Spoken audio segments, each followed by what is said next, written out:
If you've spent 5 minutes in MAGA world, you quickly notice one thing. Masculinity is really important to these people, or at least the idea of masculinity, strength, dominance, alpha male energy. They talk about it all the time. They sell it like it's, a protein powder.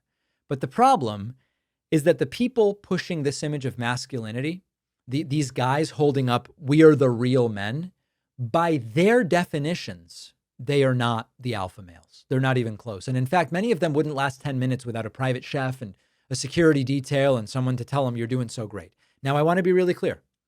In the same way that I'm not religious, so I don't care about the 7 deadly sins, but many of Trump's followers claim to be, this is not about my version of masculinity or alpha males. Like, I find the concept very lame, but we're holding them to their own standards. So I want to go down the list of some of these supposed alpha males who were some of the softest, most insecure people in American politics. Now, first of all, it's Trump, right?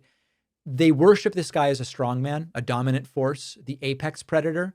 But Trump's a 79-year-old guy who wears makeup, can't walk down a ramp without assistance, is so fragile he needed cognitive tests to prove he could remember 5 words, doesn't exercise, and is obese. He eats fast food, I guess, because he thinks it's how he's going to avoid getting poisoned. He won't exercise because he thinks you have a limited amount of energy for your whole life and it just degrades when you exercise. That's not alpha. Okay, that's not alpha. Stephen Miller.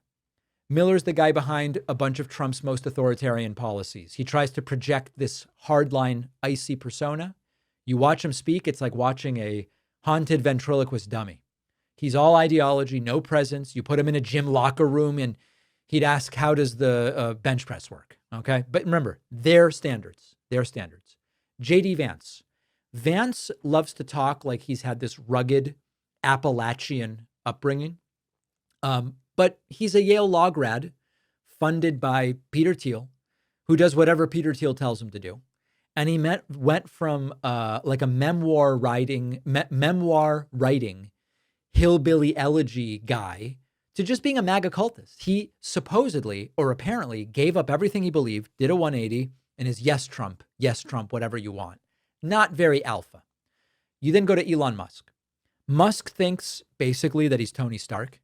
And in reality, he's like a Reddit reply guy, gamer, who just has billions of dollars. That's what distinguishes Elon Musk from the average Reddit reply guy. He's constantly online. He's getting into these slap fights with random users. He's begging for likes. He panics when he gets criticized. Strong men don't sue teenagers for making fun of Tesla, okay? They don't live stream brawls from their phone, and they don't cry on Twitter. So Elon Musk, no. What about Tucker Carlson? Well, Tucker, to some, is the voice of masculine outrage. He built an entire brand yelling about how men are being feminized. But Tucker went to boarding school, wore a bow tie half his life, ran away from a guy who challenged him. He is not a man of the people.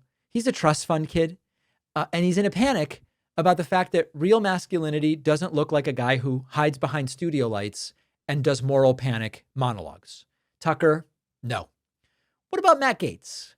Gaetz gives off the energy of the alpha frat house president, except he's 40 and he's giving off the energy of the frat house president who never moved out and is hanging out with the 19-year-old pledges.